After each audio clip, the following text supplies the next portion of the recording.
Friday, July 25th, third day of training camp from the 49ers, and welcome back to Damon Bruce Plus, brought to you by Ike Sandwiches. It's awesome to have you here again.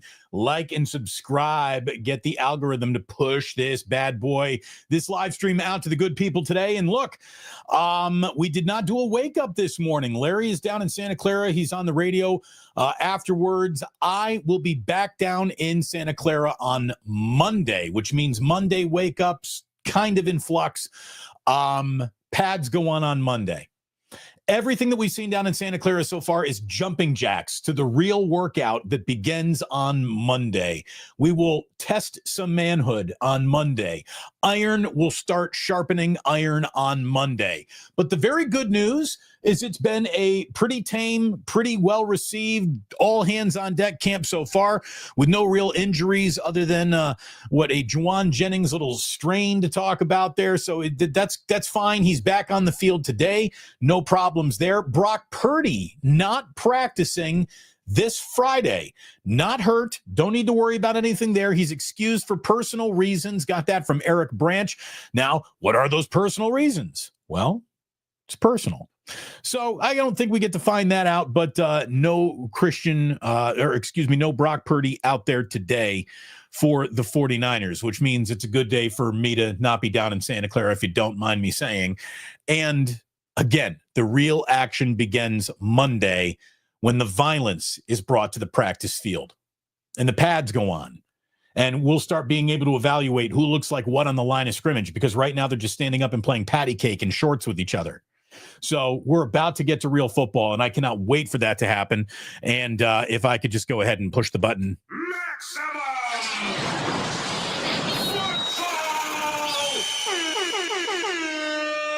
It's coming. It's officially coming, Postman. We got Big Brick 84, one day closer to pads, coming on and real football beginning. I hear you, brother. I am ready.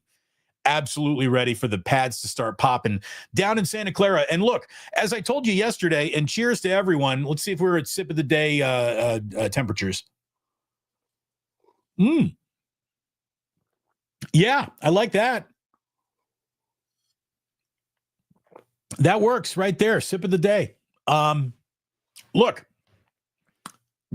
Kyle Shanahan looks recharged. Now, how he'll look a day after not having Brock Purdy, we don't know. Hey, here's the thing.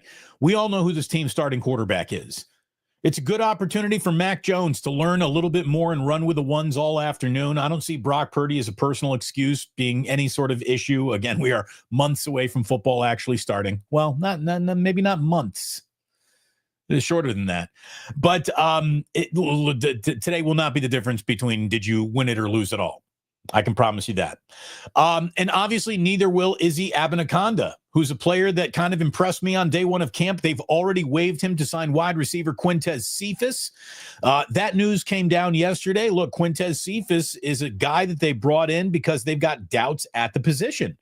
You know, there's no denying the fact that the 49ers are a little light in the pants when it comes to the position of wide receiver. It is still beyond my understanding as to why Keenan Allen hasn't been approached and signed. And I understand that they've got two wide receivers down there who've got the body types of Randy Moss in Isaiah Nair and Equiminius St. Brown, but neither one of those guys has ever done anything. So guess who's done a lot in their careers? Keenan Allen. I'm signing that guy if I'm the San Francisco 49ers. I've been saying that for over a month. But they've added two wide receivers 2 days into camp. Again, today is camp day number 3. Saturday will be a day off for the 49ers.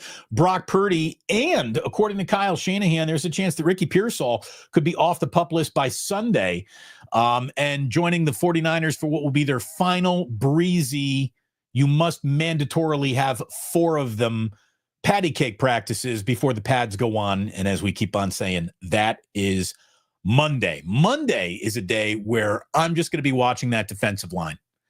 That's all I'm interested in. You know, Mikael Williams really has had the easiest ride any 49ers first-round draft pick has had in a really, really long time. Normally the scrutiny and the white-hot intensity and the constant questioning of, are you going to be the guy that comes with being the 49ers first-round draft pick, is massive. But for whatever reason, it feels like that has fallen off of Mikael Williams. Like, no one's really talking about him. No one's really worried about him. No one is really singing his praises as the guy who's going to be the ultimate defensive line answer to all the questions that the 49ers have had up front. It feels like he exists in this ether that very rarely does a 49er first-round draft pick ever get to exist in. I mean, I remember the hooks were out for Solomon Thomas instantly. You know, who is he? Can he get the build done? It's like there's no even articles about Mikael Williams. By the way, you can see what 49er players have allowed media members to have little side scrums with them, because I saw like 3 personal profile pieces today from Trent Williams. I think Matt Barrows and Cam Inman each had a little one-on-one with him. You can see the way the 49ers media operates by the way the stories pop up the very next day after everyone is down in Santa Clara. I don't think you care about that stuff as much as I do, but I'm always interested in keeping an eye on all of that. Camp is off to a good start. That's all you can have at this point in time. That's all you want to have at this point in time. Again, guys are just starting to bend over and touch their toes and stretch for the first time and get their bodies ready for what Jim Harbaugh famously called the iron sharpening iron that starts when guys are hitting.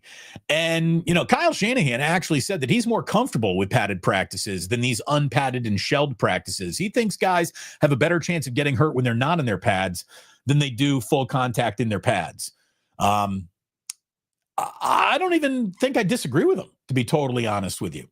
Now, Shanahan is not the Jim Harbaugh, let's go ahead and bang heads for 4 hours and have the most physically intense practice guy there is. As a matter of fact, on Wednesday, when he was talking after day 1 of camp, one of the things that he said to the media was that he didn't need the new rules of the CBA to enact lighter practices on his players cyclically throughout the year. In other words, you can't go out and practice hard each and every day. Guys need rest and recovery practices as much as they need the practices which develop the calluses that they have to have on their bodies to survive an NFL season. Shanahan talked about how there are 40 rep practices. In other words, we're going to do 40 live reps on a Wednesday, and that is going to get us as close to like game time type of situation as we're going to allow ourselves to get in the middle of a practice week. But that's the magic number, about 40 live reps, which they really go through on Wednesday. Everything else is curbed a little bit. You know, these guys do need to be protected from each other. They need to protect themselves. Rest and recovery is now more of a science around sports than ever before, and the NFL is getting it. You know, they are. The, 2-a-days, Oklahoma drills, no water at practice days of football are long gone.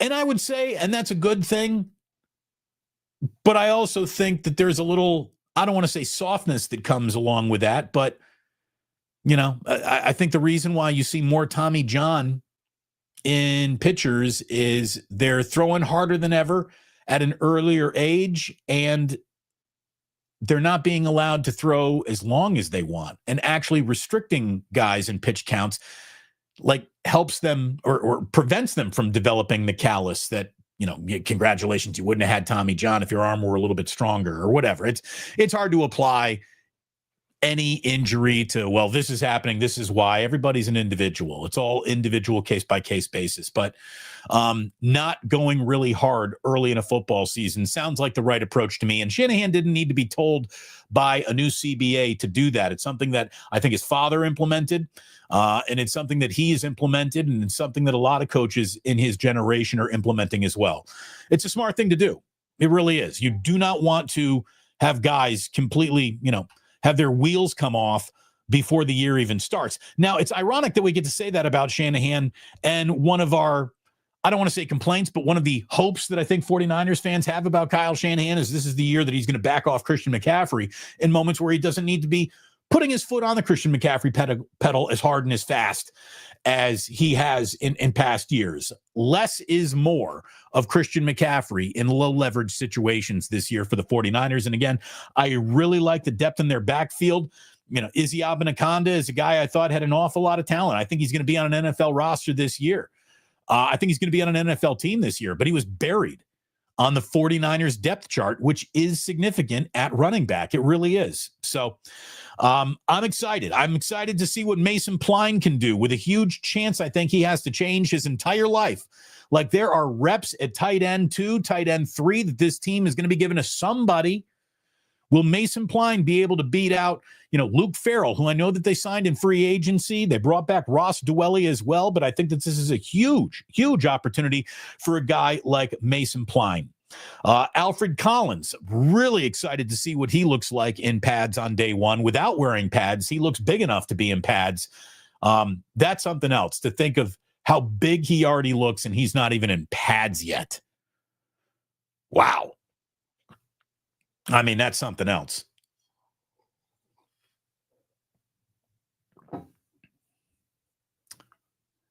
Got Big Brick 84 says Trent wouldn't speak on Mikel if he thought that he wasn't good. I don't think that Trent's out there to make anybody look bad or sing a lot of praises before, again, anybody's put pads on. How could Trent Williams even know what Mikel Williams have? They haven't had a single live rep against each other yet. I'm sure the praise will come quickly. It's kind of par for the course. Probably the right thing to do. But we'll see what happens. Again, Monday, the truths will start being told.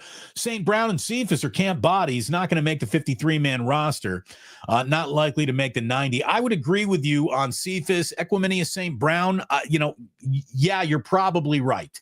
You are probably right. I'll tell you what you don't want to be. You never want to be a guy out there in training camp who's rocking the same number as another player. That's never a sign of you're going to be around here an awful long. It's a direct sign of, man, you got some tough odds to overcome if you really want to make this roster. There are 7 examples of duplicate numbers in camp right now. Oh, I've done the research. This is your 49er numerical training camp roster. I was handed this on Wednesday. I've been making notes. Here are your notes. In terms of, are you sharing your number with somebody else? Because if you are, you're probably not long for these parts. The first example we see is the number 3. Both Greg Joseph, who was brought in to kick against Moses Moody, he's wearing number 3, as is wide receiver Malik Knowles. Probably won't see either one of them on the 49ers roster. At number 2, we have 2 guys wearing number 7. Punter Thomas Morstead, who's definitely on the team. You wear that number 7, that Kaepernick number always comes a little spiciness to it. They also gave that number to Equiminius St. Brown, which, again, are not great implications that Equiminius St. Brown's going to have a long and robust 49ers career. Tanner Mordecai and Isaiah Nair both are wearing number 14. Now, Mordecai is going to be on this team at number 14. Isaiah Nair, again, a 6'4", 218-pound, 24-year-old rookie from Nebraska who looks like you created him in create-a-player mode, but clearly is flawed enough to not be drafted. He must not be able to catch a cold. But he did have a really impressive catch the other day for the 49ers in training camp where he beat a triple team. He is long, man. I would love to see Isaiah Nair make this team. And if he does, they're going to have to change Tanner Mordecai's number or Isaiah Nair's number because they're both wearing number 14 right now. Again, you don't want to be wearing the number of somebody else, especially if they were a high draft pick, because it probably means you ain't too long for this world. And again, there were 2 guys on Wednesday wearing number 20, Upton Stout, the rookie corner, and Israel Abanaconda, who's already been waived. So again, the duplicate number has not been good to at least one of the guys already wearing it. We've got both wearing number 46, Chaz Surratt and John Weeks. John Weeks is the long snapper. He's on the team. Chaz Surratt, a linebacker who probably won't be when it's all said and done. Jacob Robinson is wearing number 49. He's a cornerback. Also, Corey Kiner a running back wearing number 49. Corey Kiner's been a name that nobody's really talked about, but has been impressive enough to where they've already said goodbye to Izzy Abinaconda before they've said goodbye to him. But again, he's wearing number 49. Not a good number to be wearing on the 49ers. That guy's usually not rostered. Finally, we have the man who is dating Goldberg's daughter, offensive lineman, undrafted rookie Drew Moss out of Colorado State. He is also sharing 55 with an undrafted rookie defensive lineman who, to me, when I watched him in minicamp, I was impressed by him. When I saw him on Wednesday, I was impressed by his size and speed as well. Sebastian Valdez, the rookie defensive lineman out of Washington. He's also wearing number 55 along with Drew Moss. One of those guys probably ain't going to be on this team. Both of those guys, to be honest with you, probably are not going to be rostered, maybe practice squad guys. But you never want to be wearing the same number as another dude when you get to NFL training camp. That's never a good sign. I got a good sign for you. How about this? How about this for a great sign? Because you all know that what the new Happy Gilmore is, I believe, out now. I've already seen like 50 columns written about all the cameos, all the golf and celebrity cameos that you can see in the new Happy Gilmore. I have basically zero expectations. I'm going to have like 4 or 5 friends tell me that this is worth watching before I seriously buy 90 minutes of my life to watch Happy Gilmore. But when it comes to well-timed promotion, look at my guy Ike, pictured with Shooter McGavin himself right there. Take a swing and order for dinner tonight. Get your Ike's sandwiches. Shooter, you want to go to Red Lobster? Nah, go to Ike's. Get yourself an Ike's. Think about ordering Ike's catering for your office party next week, or your just office get-together, or your meeting where you want to have everybody's full attention because they've got full stomachs. It's a great thing for your final summer backyard barbecue or party or whatever you've got coming up. Check out Ike's Catering and sign yourself up for the Love Rewards program. Earn your way towards free sandwiches, chips, and drinks. And boy, I hope you're living around an Ike's, where there's an Ike's opening near you soon. One of the fastest growing sandwich empires in the world. And we are so proud and honored that Ike's is our premier sponsor here on the Plus. And we always want to be giving love to the Dubliner West Portal. My guys, Kenny and John, run one of the great bars in all of San Francisco because it's just a great bar. It's not trying to be a great bar. It just is. Check out the Dubliner West Portal. Muni picks you up and drops you off right out front. We're going to do a Plus Mania there. We're going to maybe run a Giants group game out of there. Speaking of Giants baseball, by the way, Jillian and I got a date night tonight. Both boys are going to their grandparents for an overnight. Jillian and I are going to Giants and Mets tonight. And then we're going to be hanging around with the Gotham Club crowd for whatever show the Kuipers tape afterwards. Dwayne and Glenn Kuiper tape a little show in the Gotham Club after Friday night home games, and we've been invited to come on by. So thank you for the invitation. We accept, and we're going on by tonight. That's why I'm not accepting the John Lund bottom of the pint invitation. I hope he's having one of those again. I'm going to do that with John and Lund, Larry, soon enough. I promise. Like I said, we got training camp getting in the way of some Wake Up broadcast, but believe me, Wake Up will be back with a vengeance soon. I can promise you that. Soon. Let's see. A couple of things that happened in the NFL this week that we really didn't get a chance to talk about because we have been so focused on training camp opening. Some other things that have gone on in the NFL, namely, and yes, you're right, Joe. Happy Mofo Friday, everybody, here on the Plus. It is Mofo Friday. Good to see the regulars in here. Good to see Otis. Good to see Jacob. Good to see Chef A. Good to see Irwin and JJ and SF Indigo. Look at that. Thang Dang. Good to see you, Thang Dang. Thank you very much. Chicago. Thank you very much. Chicago Jason.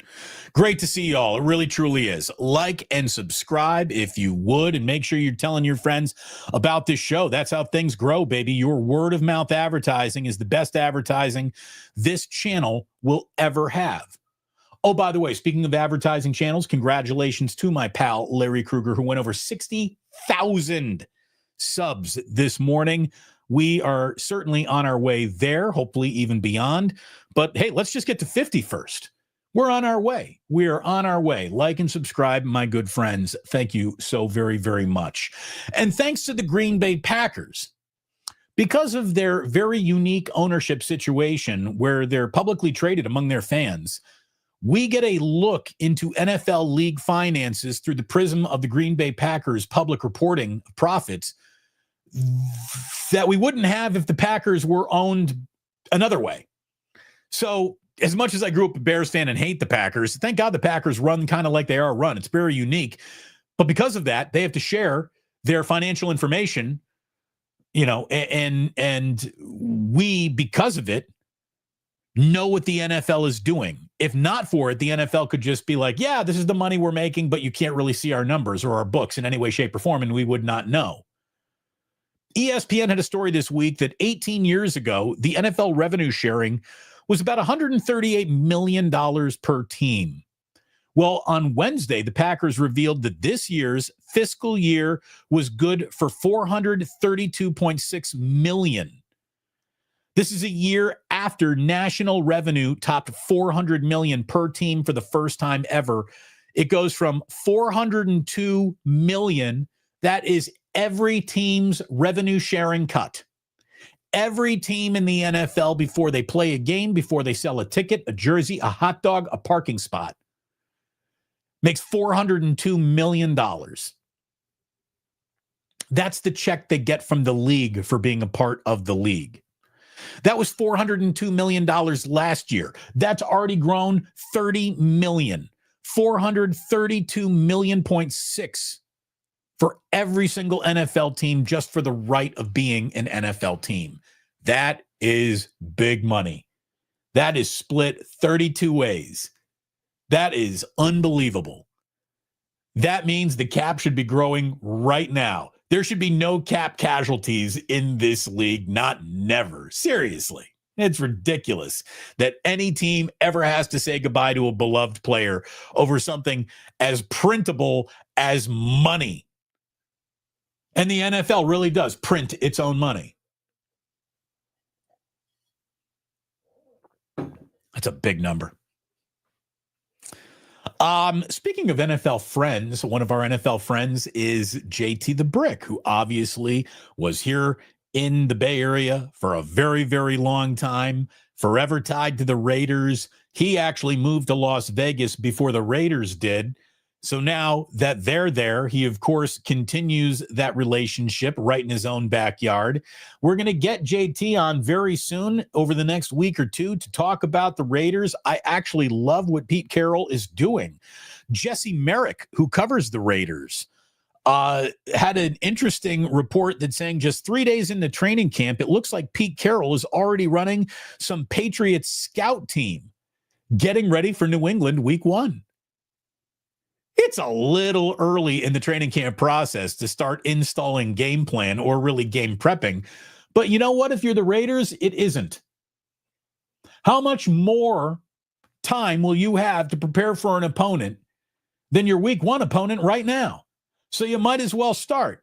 And even though I'm sure Pete and every single Raiders coach is working on a whole bunch of stuff, starting to get ready for the New England Patriots, when winning games ain't going to be easy in this league at all times, is the right thing to do. That is a no fooling around approach, and it's exactly what that franchise needed. 3 days into training camp, and Pete Carroll is already running scout team and Patriot looks at his defense. Okay. I don't hate it. I don't hate it. I don't. But when it comes to the Raiders, boy, there's never a dull moment.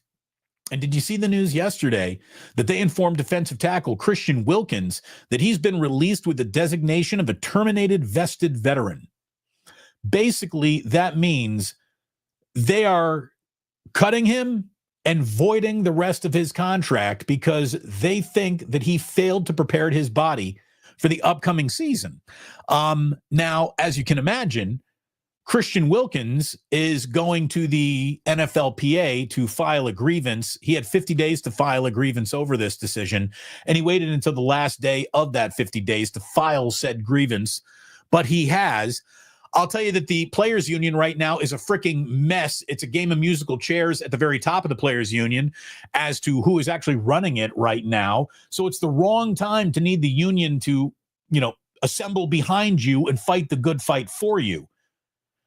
But again, the Raiders tell a defensive tackle that they spent a lot of money to add just 2 years ago, Christian Wilkins, that he has been released. Wilkins had been recovering from a Jones fracture, which he suffered in his foot last October. Because of how Wilkins has treated the rehab from his injury, though, the Raiders voided the remaining $35.2 million of guaranteed money left on his contract. The belief was that Wilkins needed another surgery on his foot. He balked at getting it, and ESPN reported that the Raiders then voided the guaranteed money left in his deal due to a, quote, failure to maintain his physical condition to play. ESPN reports that he had 50 days from June 4th to file a grievance, the NFLPA to file a grievance on his behalf. The union did so just yesterday, Thursday, the last day it was eligible to do so. So this, lawyers are coming, as always, when you try to take guaranteed money away from a player, and then the whole dispute about, hey, how you're treating your body, how we want you to treat your body. I'll say this. For the Raiders, who are desperate to finally have that good, incompetent look, I'm not even saying that they're wrong here. I'm not saying that Christian Wilkinson has handled this the right way.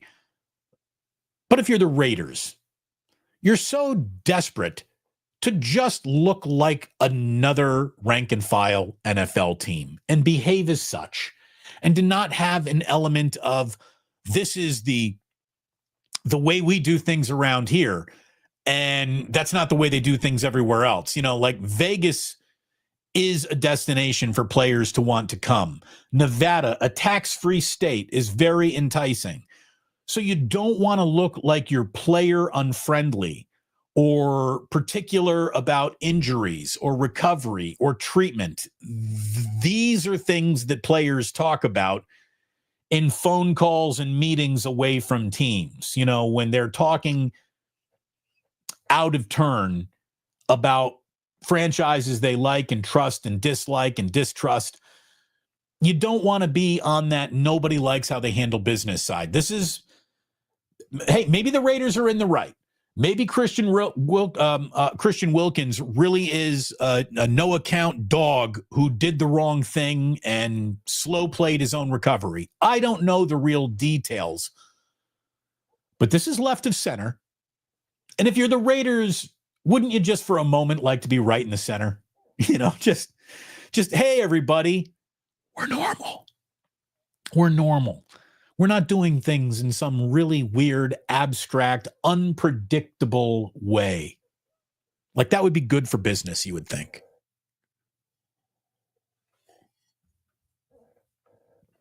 Erwin saying, hey, great date night plans. Enjoy Jillian. Yeah, we're going to have a little fun tonight. Oh my God. The kids are going to be somewhere else. We're going to go to a baseball game. We don't have to worry about getting cotton candy every 5 minutes without the kids there. We'll be able to have a few cocktails. We're going to take an Uber. Nobody's driving. Oh my God. What a concept.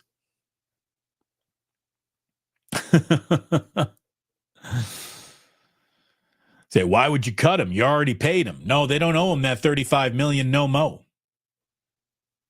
Val B says, I liked this live. Well, thank you so much, Val. We've only got 35 likes with over 100 people in the room. I mean, we can do a little bit better than that, especially when it's free to just touch that thumbs up. Just boop.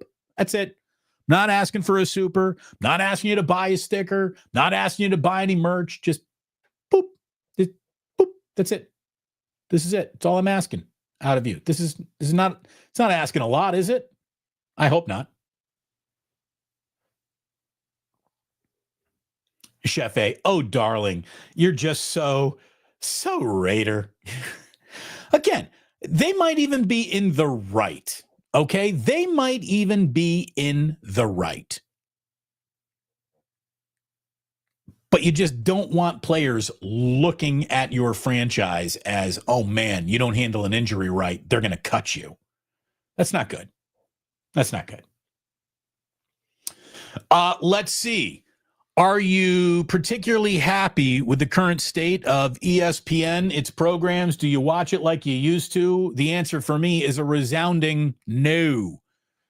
There's basically no show that I watch religiously on ESPN anymore. I'll catch shows and watch games, but nothing on ESPN is in my must-watch-it portfolio the way that SportsCenter used to be in the mornings and PTI used to be in the afternoons.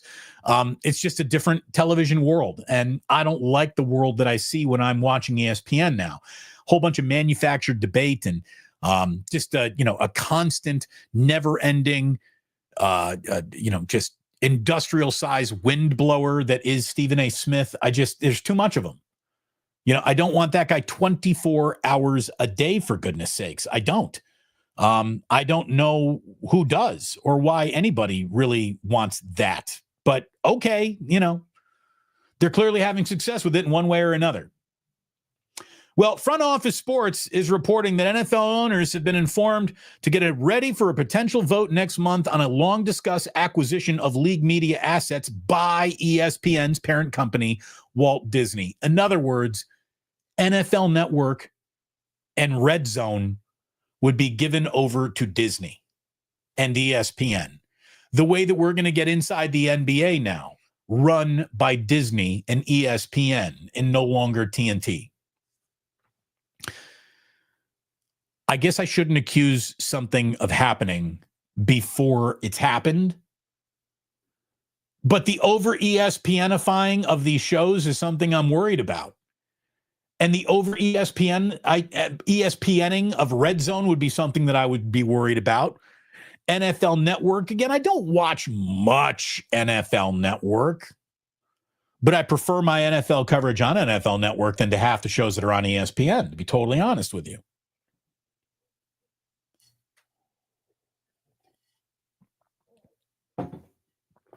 It's a bit much. It's a bit much. I like diversity in programming so everything doesn't look the same, stamped out of the same cookie cutter. I believe in,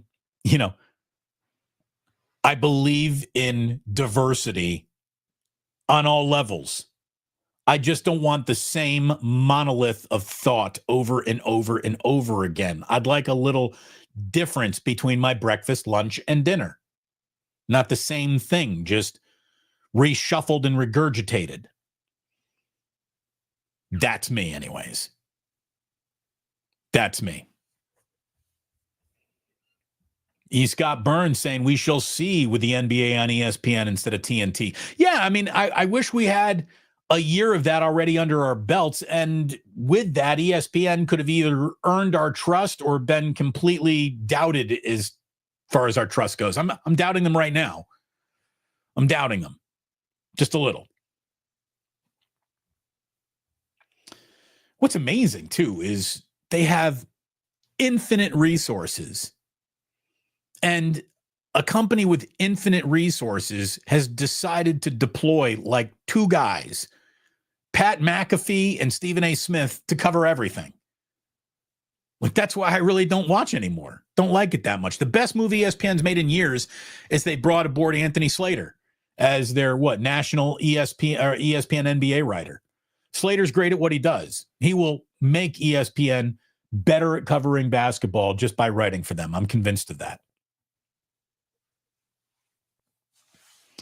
Again, I'm very particular about what I watch. Very particular about what I watch. And I agree with you here. Chris says homogenized sports is gross.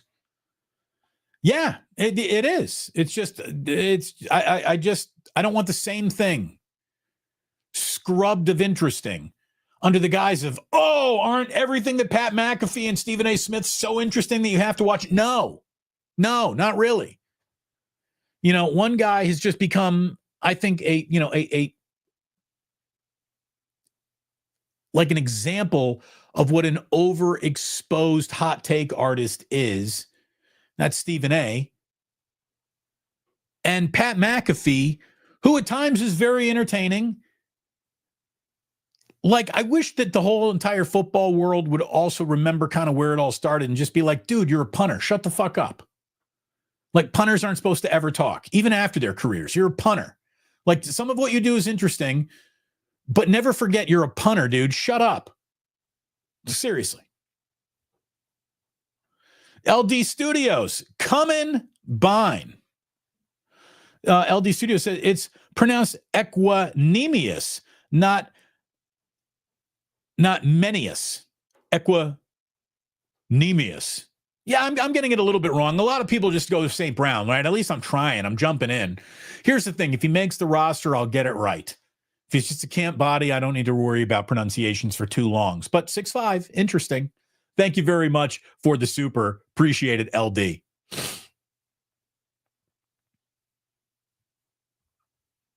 T from the 203. Yeah, I'm with you on that, Damon. Punters and kickers, get the fuck out of here. Yeah, seriously. You know, like, even if you want, like, here, dude, you were in the NFL. You can never take that away. You got to be tough to be a punter in the NFL. There's no doubt. But what's really more of a football player? Me topping out as a human practice dummy for 1 year at a Division I AA school, or being a punter who is actually playing more football?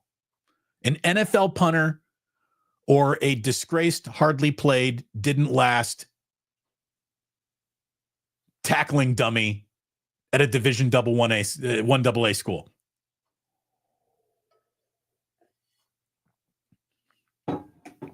Just saying. You know, I really admire what Pat McAfee has turned a YouTube show into. You know, that guy's community got so big that it could not be ignored. I respect that. But I don't need him covering everything. I don't need Pat McAfee at the All-Star game. I don't need Pat McAfee at the Home Run Derby. I don't need him at WrestleMania. I don't need him at college draft. I don't need him on College Game Day. I don't need him at the NFL draft. I don't need him covering the Stanley Cup. I don't need him at the WNBA game. I don't need him everywhere. I mean, overexposure is a thing. Unless you're ESPN, in which case you can't attach Pat McAfee nor Stephen A. Smith to enough projects, apparently.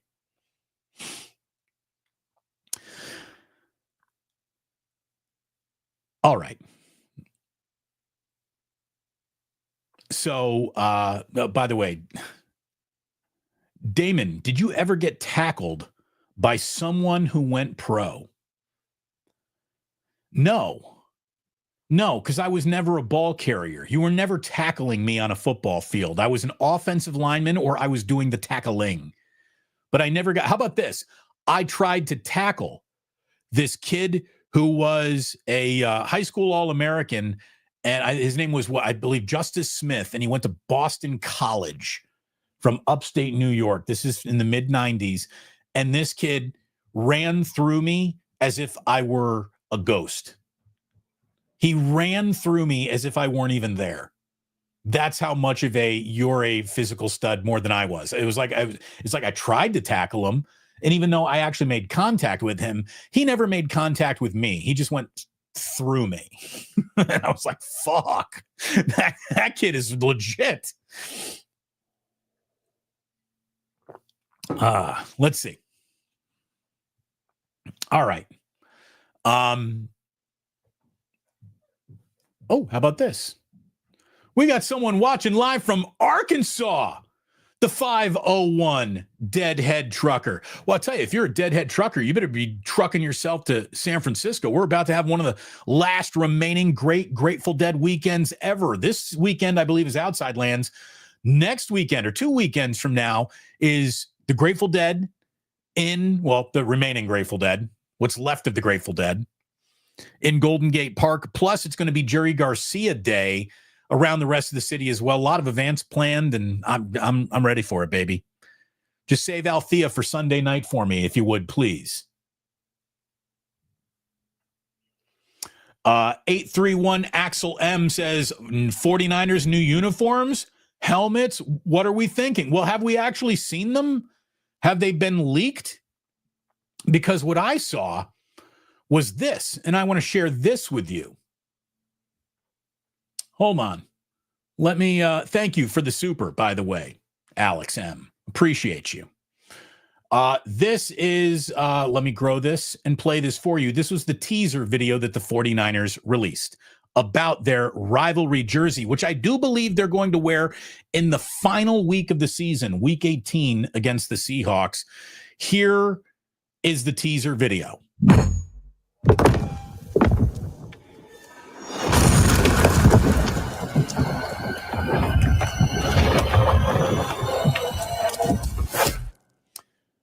Okay.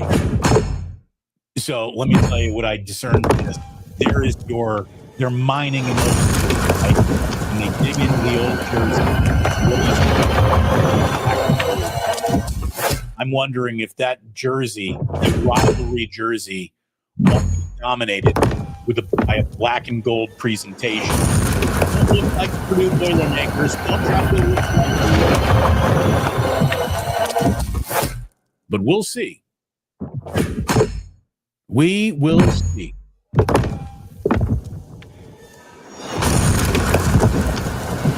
See what they do. A lot of black and gold in there, right? That's what they're revealing, right? That to find the rivalry, there's black and gold in the center. Last time I'll show it to you.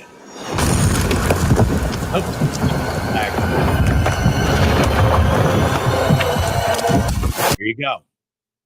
Okay, so that is the tease of the 49er rivalry uniforms. It would be better if they went gold and black, with like gold being the dominant color, with black being the highlights. There is no other version of that out there in the NFL, right? There's gold attached to the New Orleans Saints, but that's black and gold. To go gold and black, little red piping in there. We'll see what the 49ers do. Again, if it's only one game and they're not going to be going back to a jersey that's awful throughout the year, that's fine. We'll see what happens. All right. I'm going to give you all a warning right now. The following is not going to be about sports.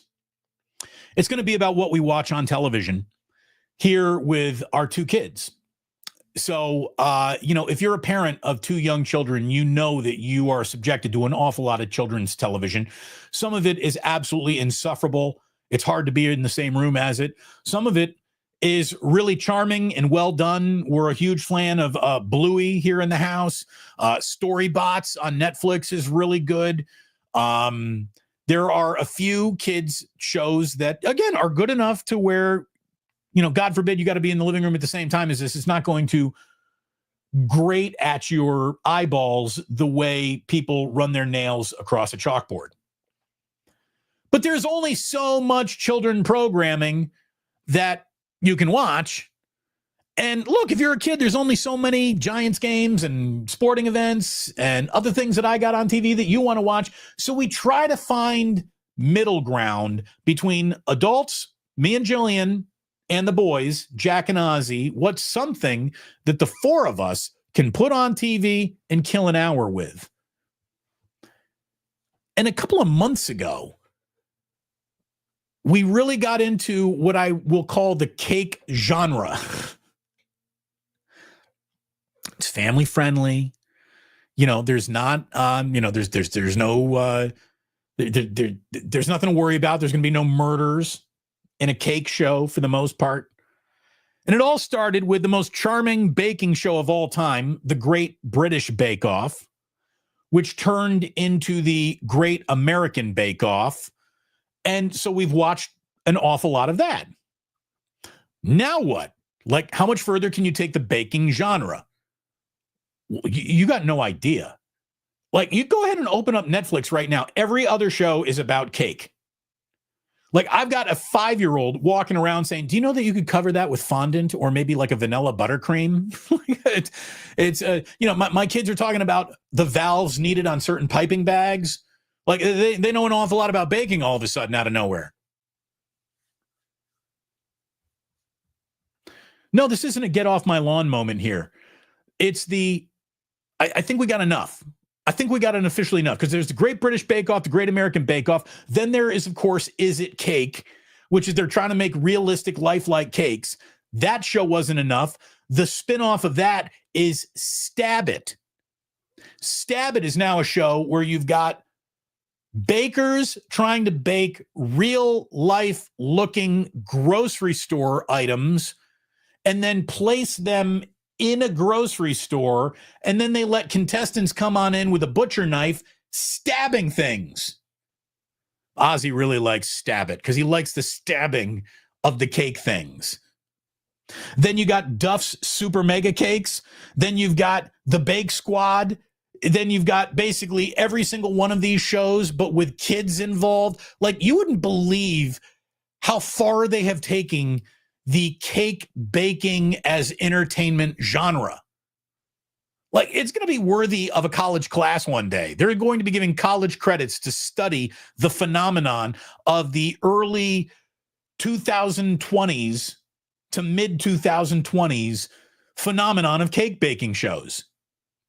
Like, Jillian and I were talking about this over there. I'm like, how many of these things are there? Does there need to be that much?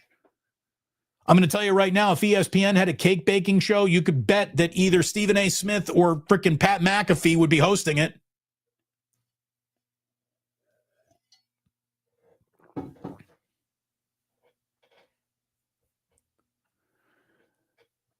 Okay, so Is It Cake is impressive.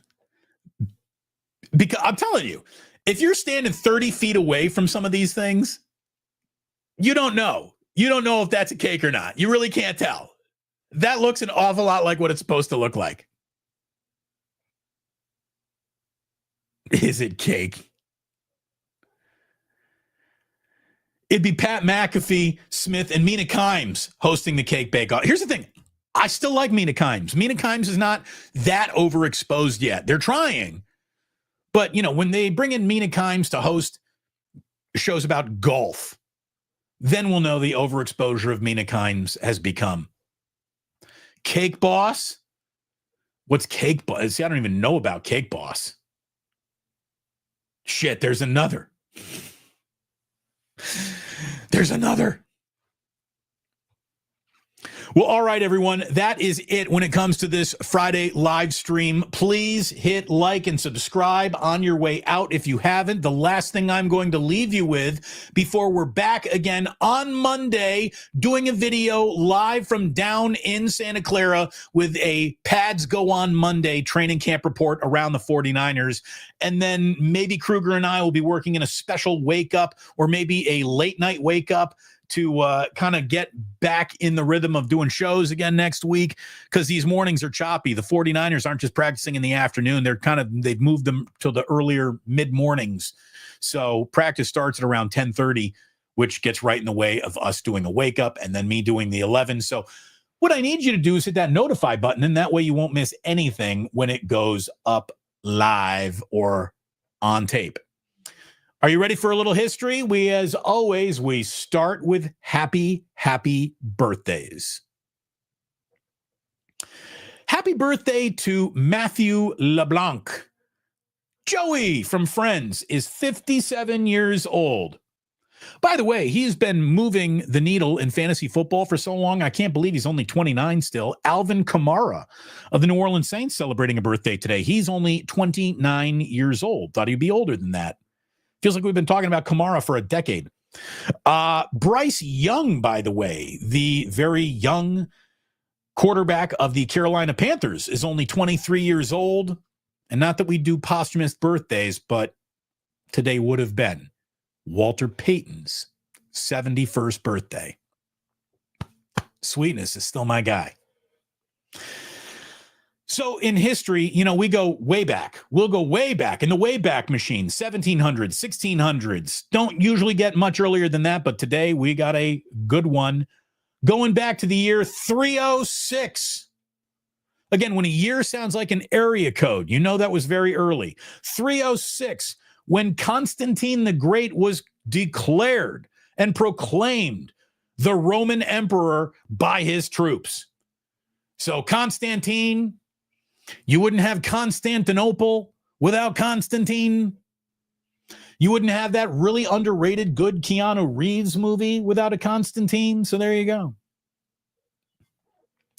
Today in 1868, the U.S. Congress formed the Wyoming Territory. So in a weird way, happy birthday, Wyoming. Think about it. I've driven through Wyoming, a little bit of Wyoming. Absolutely gorgeous, the little bit of it that I drove through. Wyoming doesn't bother anybody. Like, Wyoming's never really getting in trouble. Wyoming's never really rubbing anybody the wrong way. Kind of out of sight, out of mind. Not a lot of controversy attached to Wyoming. The Dakotas got, either like a MAGA rally in them or, should they be carving a mountain anymore? Like, there's always controversy around there. Wyoming's just sort of laying back in the cut going, what's up, man? Just Wyoming. Just kicking it. Go Cowboys.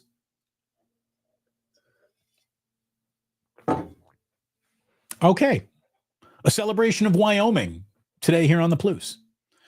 Let's see. Today in 1946, Dean Martin and Jerry Lewis staged their first ever show as the comedy club, Martin and Lewis, at Club 500 in Atlantic City, New Jersey. That comedy duo would rewrite early fame. Dean Martin and Jerry Lewis were gargantuan, as big as Stephen A. Smith and Pat McAfee think they are right now. They were huge, absolutely huge. Ask a grandparent, if you still have one, about Dean Martin and Jerry Lewis. What a comedy team. Today in 1956, this is something that you hear about an awful lot if you grow up on the East Coast, especially in upstate New York like I did. It's also, like everything that has ever happened on the East Coast, it's enshrined in a Seinfeld episode as well as one of the plot points. But today in 1956, the Italian luxury liner, the Andrea Doria, sank after colliding with the Swedish ship Stockholm in only 200 feet of water 50 miles southeast of Nantucket off of Massachusetts. The Andrea Doria is something are they an Andrea Doria survivor? They were on the Andrea Doria when it went down. The Andrea Doria, and you're like, so there you go. But today in 1956, the Andrea Doria. Today in 1965, and Chalamet just gave us a movie about this. His Bob Dylan movie is about this. Today in 1965, Bob Dylan plugged in at the Newport Folk Festival. It's written up here. This controversial performance is considered one of the most pivotal moments in the history of rock and roll. The folk community thought that Bob Dylan was rejecting the folk community by plugging in and going electric. He was just trying to spice it up a little bit. He was so begged to not do it, and he went up on stage and he did it anyways because he's Bob Dylan. And really, what it was folk music's punk moment. Bob Dylan was punk as hell for plugging in at the Newport Folk Festival. Doesn't sound like a big deal, but back then, oh boy, it was. It really, really was. Speaking of musical big deals, today in 1975, one singular sensation, every little step she takes, one thrilling combination, a chorus line. A chorus line opened on Broadway today, and I will tell you that because it ran from July 25th, 1975 to April 28th, 1990. I believe A Chorus Line was the longest running Broadway musical ever, and then Cats. I think Cats officially got it. Or maybe Les Mis has taken it out by now because Les Mis is still on Broadway, I believe. Anyways, A Chorus Line. There you go. Today in 1975. Let's see. How about a happy birthday? Born today in 1978 was a girl named Louise Brown, the first human being ever conceived using in vitro fertilization. Louise was born in England.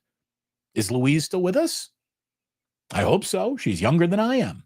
But the first IVF baby born today in New England. There you go.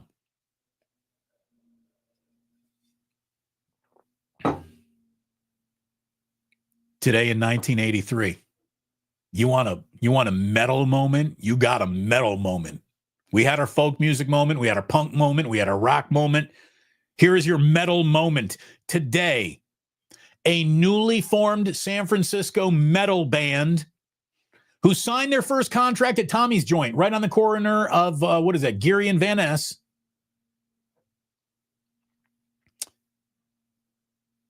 Metallica released their first ever album today. Kill 'Em All, released today in 1983. I was 8 years old when Metallica put out its first album. I had that album by the time I was 14, 15 years old. You had to have Kill 'Em All when you were my age. But it wasn't until you got Masters of Puppets where you were like, oh, shit, okay, all right, okay. Heavy metal, it's going to be a little bit about heavy metal, isn't it? Yeah, okay. Master of Puppets, man. Oh, it's still a monster. 3 days of movies opening today. Today in 1997, Get Off My Plane. Air Force One. Can you imagine even trying to pitch in Hollywood? So the president is going to be an action hero who rescues everyone on Air Force One. They'd be like, have you seen the guy who's got the job now? I don't think anyone's going to be buying that. Anyways, Harrison Ford, Air Force One, a great bad movie today in 1997. A really good sports movie, maybe the best horse racing movie, Seabiscuit, came out today in 2003. And in case you weren't feeling old enough this afternoon and you wanted to be like, oh man, how fast am I slipping off this mortal coil? Would you believe me if I told you? Would you believe me if I told you that the movie Step Brothers is 17 years old now? Like, the movie Step Brothers is technically old enough to be your stepbrother by now. 17 years old, opened today in 2008. Did we just become best friends? Yup. You want to go do karate in the garage? That movie, again, it has its moments. Pretty good. And yes, without a doubt, Jamie, when in doubt, boats and hose. I have my boats and hose t-shirt. I should have worn it today, but I'm rocking Last Dive Bar. Boats and hose. Hell yeah.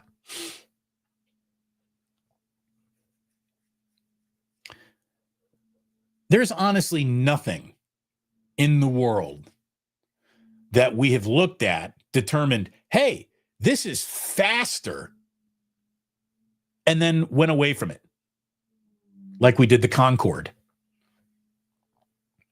Today in 2000, a Concorde supersonic airplane, Air France flight 4590, crashed outside of Paris. All people aboard, 109 souls, were taken.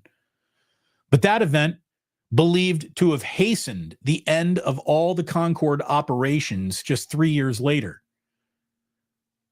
I mean, we achieve supersonic flight and then are like, nah, let's go away from it. Instead of expanding this out, let's just pretend we're not doing that. There is nothing